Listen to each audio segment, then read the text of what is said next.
শন TET যেন বাংলাদেশ দলের দ্বাদশ ফিল্ডার। একেবারে গভীর মনোযোগ দিয়ে বাউন্ডারি লাইনের পাশে বসে পেসারদের অবজার্ভ করছিলেন তারা কেমন করছেন।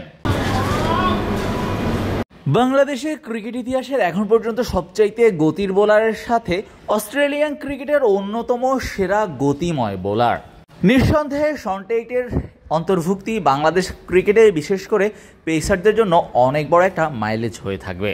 কখনো নিজে এভাবে টিম বয়ের কাজ করছেন ইবাদতদের, কখনো নাহিদ রানাকে ডেকে তাদের ভুলগুলো দেখিয়ে দিচ্ছেন, ভুলগুলো শুধরে দিচ্ছেন, ভুল ধরিয়ে দিচ্ছেন, ইবাদতদের শিখিয়ে দিচ্ছেন।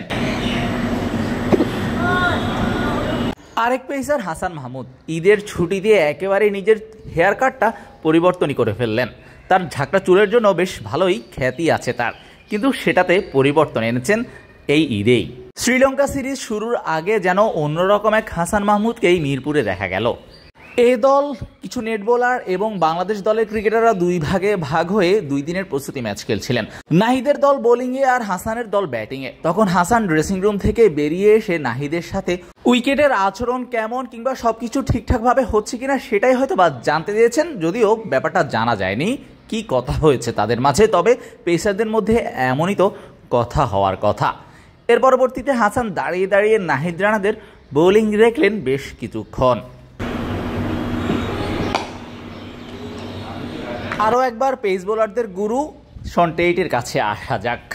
2 দিনের প্রস্তুতি ম্যাচের প্রথম দিনে শন টেটের পুরোটা কেটেছে ডাগ আউটে এবং মাঠে বাউন্ডারি লাইনের পাশে দাঁড়িয়ে। যখনই ডাগ আউটে বসেছেন তখনই দেখা গেছে কোনো পেসার যখন বিশ্রাম নিতে এসেছেন তখন টেট এসে তার সাথে কথা বলছিলেন, হয়তো বা ইমপ্রুভমেন্টটা কিভাবে করতে হবে, কোন কোন জায়গায় ল্যাকিংস আছে সেগুলোই ধরিয়ে দিচ্ছিলেন। বিপিএলে চিটগং কিংস এবং চট্টগ্রাম চ্যালেঞ্জার্সের হয়ে কোচিং করাতে দেখা গিয়েছিল শন টেটকে এর আগে বাংলাদেশে। সেখান থেকে জাতীয় দলের পেস বোলিং কোচ হিসেবে তার নামটা বারবারই উচ্চারিত হচ্ছিল এবং সেখানে নিজেকে তিনি প্রমাণ করেছেন। মাঠের কাজেও নিজেকে বেশ সিরিয়াসই প্রমাণ করছেন আরও একবার। তো রোদে প্রায় পুরোটা দিনই কাটিয়েছেন বাউন্ডারি লাইনের পাশে। কখনো নাহিদ রানাকে ডাকছেন, কখনো ইবাদতকে ডাকছেন, কখনো আবুল হায়দার রনিদের ডাকছেন, ডেকে তাদের ভুলগুলো ধরিয়ে দিচ্ছেন, কি কি ইমপ্রুভমেন্ট করতে হবে, কোন কোন জায়গায় ছোটোখাটো সমস্যা আছে সেগুলো বলে দিচ্ছেন।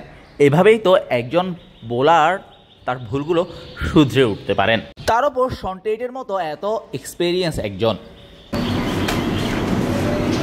লিটন মুমিনুলরা যখন ব্যাটিং করছিলেন তখন আরকে ডাগ আউটে বসেই তাদের খেলা দেখছিলেন নাজমুল আবেদিন ফাহিম। এখন বোর্ড কর্মকর্তা, তিনি বিসিবির অপারেশনস কমিটির চেয়ারম্যান। তবে মাঠই যে তাকে বেশি টানে। আবার পেস বোলিং কোচ এবং শন টেট নাহিদ রানাদের প্রসঙ্গে আসা যাক।